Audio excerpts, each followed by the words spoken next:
Good morning, everyone. This is the Smart Life Club, and you're on the Coffee Break Show with Vickie Helm. Good morning. It's Thursday morning, and it is just about the hint of spring in the air where I am, and you can feel it, but I know that snowstorm could happen at any minute. Today is an important day. Today, I have a trick question for you, and I want to invite you to play along with me when we look at what would you do with an extra $1,000 to spend only on yourself. Only on yourself you could spend $1,000. That's what we're going to be talking about today. And if you're new here, welcome to the club. Put your name down there below so that I can see you and meet you and know you and have some fun with you. Good morning. Nice to see you on board, Donnie. Glad to see you here. Thank you so much. What I want to be able to do is meet you, know you. And if you are new and you put your name down there, I'll get to see you. Also, if you're watching this afterwards, hashtag replay. That's all you got to do to get into that hashtag replay. So glad you're coming on today. Today is a trick question day on Thursday.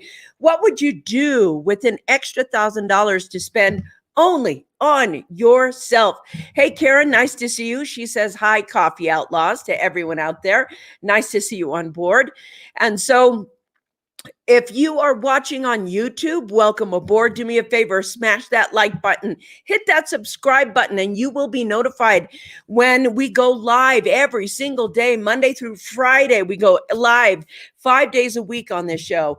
And we talk about insights and we talk about motivation and tips and tricks and things that will help our lives improve, give us more productivity and thrivability. We create thrivability here. Good morning, Lori. Nice to see you on, my friend. So today we are looking at a question that requires some reflection. And the reflection of the question is, what would you do with an extra $1,000 to spend only on yourself? And the reason I'm doing this is because this was done for me back when I was in my really late 20s, early 30s. Somebody asked me that. And then they said, well, that's the reason. Universal basic income. It's ugly, but it is. That would be what they do. Good morning, Martin Wells. Nice to see you on, bud. Looking forward to next week, because next week I believe we have. Do we have Martin next week? No, I think we have. No, we have Mira Rubin. You guys are going to love her. And then Martin comes on after that. I'm looking forward to that. I haven't been hanging out with you for a while. We're going to have fun. Lori, I can't even imagine spending $1,000 on myself. Yes. Isn't that interesting that we can't? Extra $1,000 tanning booth? No. So I want to talk about this because if you're spending money, we have a tendency to think that we're spending money on ourselves or not. We think when we buy groceries, we're not spending money on ourselves. We're spending money for the whole family or things like that. So here's my point. What my mentor wanted me to know is how I thought about money. And when you ask that question, what would you do with an extra $1,000 that you could only spend on yourself? What would you do? I mean, let your mind go really wild. What would you do? And so I was like, well, if I had $1,000, I would, catch up on this and buy more of that and get more of that. And he looked at me and he was like, that's why you're broke. If you spend $1,000 on yourself, don't you think you should spend it on something that's going to earn you another $1,000? And we take a look at that. How does that happen? Because then we say, I would invest it. Okay, investing to me is long term. It goes like, here it is. Here's my retirement account. I got a Roth IRA, or I just got a regular IRA, or whatever you're doing, $1,000. And then somebody else, well, what if I put that $1,000 into a business? What if I put it into a business? That might be okay if you really know how to do a business. And to me, every business if you're capable, should be bootstrapped. It shouldn't be just kind of bootstrap your business, get that business there, and leave that $1,000 to do something else for you. Let's see. Can't wait. March 25th, methinks. Better remind me. Yes, I think it's the 25th. And Karen will shout out to you. We'll do that. A short vacation to breathe and write. Interesting. So Karen would take a short vacation to breathe and write. And Lori, who can't even imagine just spending $1,000 on herself, dig deep, girlfriend. Fine. What would you do with an extra $1,000? How could you turn that $1,000 into another $1,000? This is so important because when you learn this, you can either become rich or stay rich or legacy rich. It only takes a little bit of money to start the ball rolling, a little bit of effort to start the ball rolling, and then kind of knowing what you need to do. What do you need to do in order to have that happen?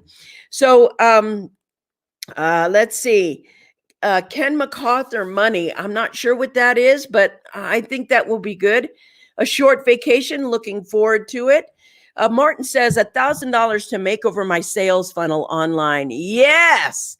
Now we're talking. We have investments in ourselves. So how can we invest in ourselves in such a way that that money that is there, that we could buy a new dress with, or maybe several new dresses with it, or suits and pants for guys, but you know what I mean, or a new pair of shoes or something else where the money goes out and it just stays gone and it's not, how can we make the circle of that money come back over and over again? So if you have $1,000 and you actually use it so that you could roll that thing this way, you're literally getting that $1,000 out over and over again. So it's repeating itself with you. To me, one of the best uses, here we go. There's my man. Here's Donnie. There's a guy. I'd buy $1,000 worth of ARR, AKA pirate chain. Then with the profits, I'd buy $1,000 worth of chuck roast for my freezer. Oh, now you're cracking me up. But that's the interesting thing right there, Donnie.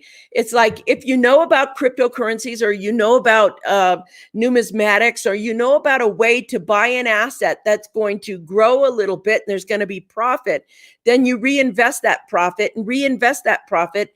You continue to take that $1,000 and spend it on you. That's spending it on you. And it's very interesting how we think about money and doing that.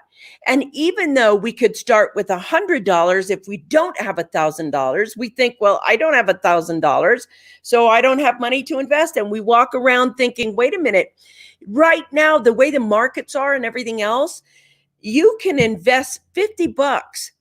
There's something you can buy for $50 or $20 that becomes an asset that helps pay you long term.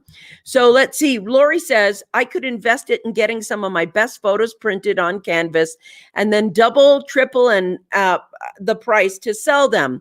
Yes, you could. That's a lot of work. How could you make it not work and still make money? That's a lot of work. And then you have to go out and sell. But yes, you could do that. And eventually that would come around, especially if you got in a really good art store or somebody used your thing. There's possibility there. Yes, Donald, crypto and beef, laugh out loud. That cracks me up. But the main point to this is, how do we take a variable amount of money? Now, let's take that $1,000, because that's not much money, and let's cut it in half. Let's go say that you could spend $500 on yourself. How can you get that $500 to continue to pay you? What could you do with that $500 that would help you make more money? Let's see. Martin says 79 LinkedIn personal branding training. There you go, $79 LinkedIn personal branding training. I want to let you know when you guys meet Martin. Martin is the guy that helped me with my branding, actually, and I'm going to tell you all about that. I've actually been his client, which is why he's coming on the show. So anyway, what we're looking for is ways to go ahead and turn that $1,000 into another $1,000. And we don't think like that. We're not taught to be like that. So, hey, Suzanne, good morning, girlfriend. I miss you. I'm going to have to sneak up there and see you. If the $1,000 was repetitive every month, I would save every month. And in 5 years, buy more properties. Yes. Now we're talking. If you can take that $1,000 and make it repeat to give you more money, take that $1,000 and invest it in such a way that it produced another $1,000 and another $1,000 and another $1,000. And then you took that as an investment and bought something else in 5 years. You're forward thinking.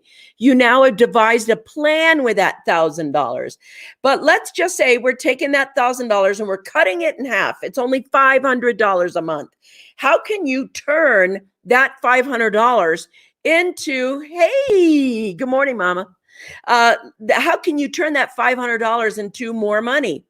So there's got to be a way to invest.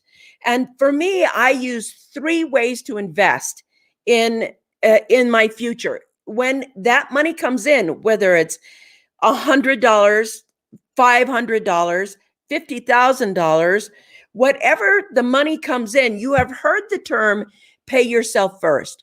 A bajillion times we hear the pay yourself first, pay yourself first, pay yourself first. But then our mind comes on and goes, but I can't. I have to get this for the kids and this for the that and that for the this and this for the this. And what happens is we don't discipline ourselves in that way. What I really love about Suzanne, which I've learned a lot about, is that humility is one of Suzanne's gifts. They have a lot. They have several businesses, but they live very modestly. They're very humble livers. They don't live, way out and over the top. They live very humbly. And I actually do that now as an expression of learning that from her. Like, just because you have a lot of it doesn't mean you should flaunt it. Doesn't mean you throw it around.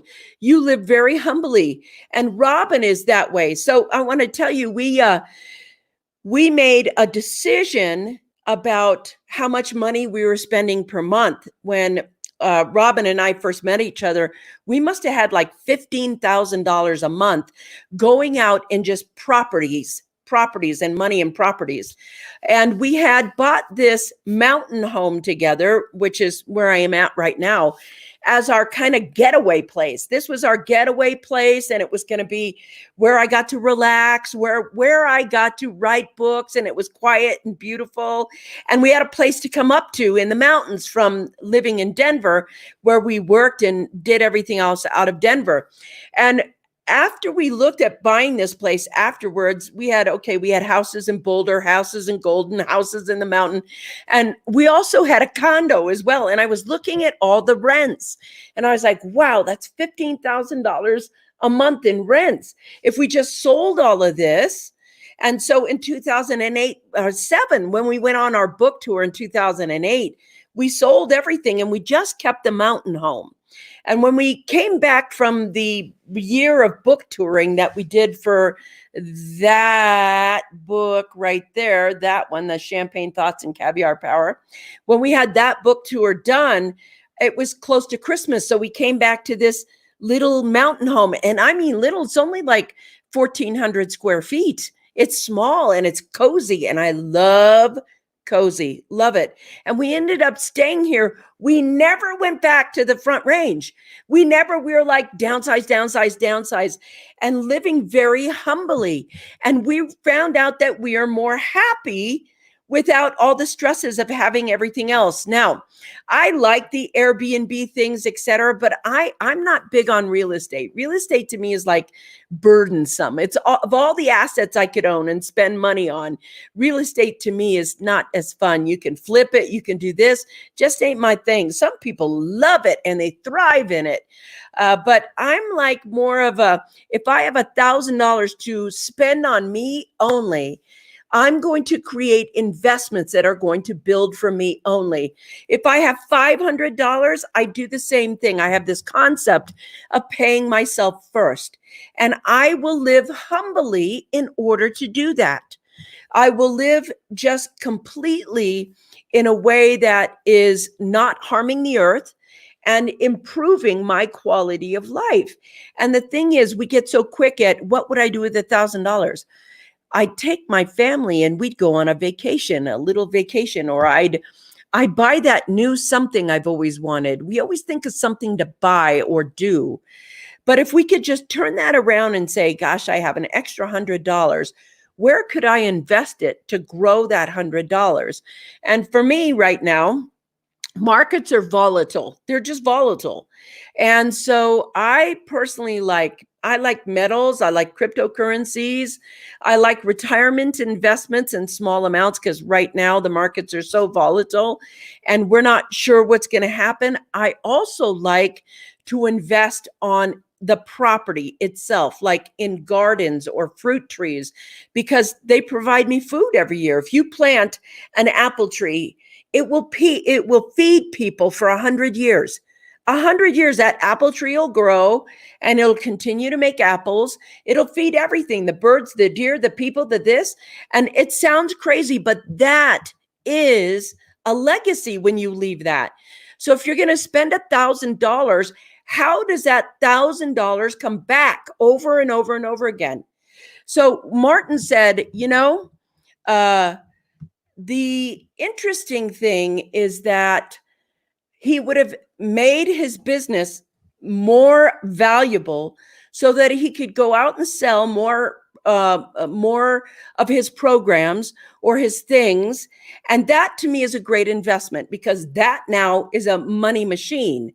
And the more that we create money machines, the more that extra $1,000 comes in and creates value. So whatever that is, let's have money that creates value. Robin says, I'd have a personal chef and a masseuse. Me too. Suzanne, I love real estate, she says. We work hard so we can occasionally play hard. You do, but let me tell you something. You're amazing. I want to tell you, Suzanne should have a show. And the reality show would be something like, I find the best deals. And she could travel. This is how you look at a good deal. Because I'm gonna tell you what, Suzanne, you really have rocked the money thing really well. I'm so impressed with that. Martin says, Vickie not cook enough. That's correct. Vickie not cook enough. It's really true. I can cook. I'm a good cook. It's a waste of time for me. I can churn in that hour of cooking, I can churn another $1,000. If I had a personal shelf, it would give me time to do many other things that would have a higher ROI. And that is an interesting thing. I learned this a long time ago from a mentor. He's like, stop and have lunch with people. Get across that table, talk to them, have lunch with people. And when I was living in the city, I was like, okay, have lunch with people. And he used to tell me this, and I do this all the time. And he says, do yourself a favor. Pick up the tab as many times as you can. Because when you pick up the tab and you buy somebody lunch, that's very memorable for them. That thank you for buying me lunch. She bought me lunch one day. And that sets the table, that sets the priority that when you're ready to do business, they feel like you do business fairly because you bought them lunch. So in all of the sales things that I've done, all of the things where I've coached and made deals and everything else and negotiated contracts, I always invest and buy lunch for somebody while I'm talking to them. And sometimes before I do that, I want to know who they are, and I have lunch so I can meet them, know them, see if I trust them or like them or am, aligned with them. If I'm not, then I don't do business with them. It's just a tactic that I learned from one of my mentors that I really use, and I really like it a lot. Yes, Karen says she'll take a personal chef. Martin says, my wife and I would get a cleaning service so we could focus more on our business. Businesses. Oh my gosh, you have more than one business in your home. So do we. And so, that's a good investment as well. When we turn around and we focus on $1,000, we get so excited sometimes, like just kind of visualize right now somebody dropping $1,000 right in front of you. 1, 2, 3, 4, 5. There's $1,000, 10 $100 bills. When you hold it in your hand, something in me turns into that little kid that's like, wow, now I can buy a pack of gum. Only in your adult mind, you're like, wow, now I can buy a. And so when we stop that and we say, how can I invest in a? Where's the return on your investment? We want to make everything kind of have that return on investment. Now, if you have kids, there's a point, or animals. If you have kids or animals, there's a point where money goes out and then it comes out the other end of them, where you just have to feed them and feed them and feed them and care for them and love them and feed them and feed them and care for them and love them. Those kind of things, those are the expenses piece of it. So when you get to the point where you're actually dealing with that extra $1,000 or $100 or $50, whatever it is, you've got to learn that method of paying yourself first. Enjoy is paying yourself first. It will shift your money attitude just like that. You'll be so proud of yourself the first time that you do it. The first time you make that investment, you're like, way to go, Vickie, and you pat yourself on the back. And that next time you make that investment, you're like, way to go, Vickie. So if you're not disciplined, I will tell you this. The best way to be disciplined is to have an automatic draw into the investment of your choice. Like it automatically goes there so that you can automatically see it just go right into there every single month, which I do because I don't know. I have everything on automatic, so I don't have to pay attention. So you need a personal chef. Laugh out loud. I do. We've had one. I've had 3 personal chefs out here. They're hard to find. Suzanne, sure add that. Whoops. Okay, just a minute. Everybody's talking really fast. Suzanne says, sure, add that show with all the kids' activities. Yes, no kidding. If you want something done, just ask a busy person. By the way, Suzanne wants a chef too. I never know what to make for dinner. My health requires me to get a massage twice a month. Girlfriend, there you go. You know what you need to do with it. That's brilliant. Unless you raise animals for food. Yes, that's right. Thank you very much. It does. If you raise animal for food, then you have a good investment. Thank you. That was good. Good insight, my friend. I love cooking, but it does take a lot of time to do it right. Yes. Martin says, regarding feeding the kids and animals, we'll stop feeding kids immediately. That's a good way to save, isn't it? So that made me laugh, said Robin. It made me laugh as well. So we know now that we have choices with our money, the choices of stuff to come in. And there's got to be you in the choice. There's got to be you in the mix. There's got to be you. And when you get to the point where just even, I don't care what the portion is, I have saved as little as $5. I like, this is my $5, and put that $5 away and make sure you put it there, because kids can sniff money. They will walk in just before school and they'll be like, Mom, I need $5 for school, a school project. I need $5. You have to hide that money. Don't let people sniff it. And there's got to be a point where you are, really working on making that addition. What helps me what helps me the most is that if I have an idea of how I want to invest it, if I have an idea of how I want to grow it, then I go ahead and look at the investment. So I want to tell you, like, I did this a lot with coins. And so maybe I could find a Morgan silver dollar, and let's say it was $100, and I paid $80 for it, and then I flipped it for about 150. And I took that extra, and then I would go, okay, I buy a more intrinsically valuable coin. And I'd be like, okay, this is a good specimen of this coin. And I buy that coin, put it on eBay, and let them fight over it, and then maybe if I paid 150 for the coin, I'd make 190 or $200 for the coin. And you keep flipping that instant up, moving that asset out, buying a stronger, bigger assets.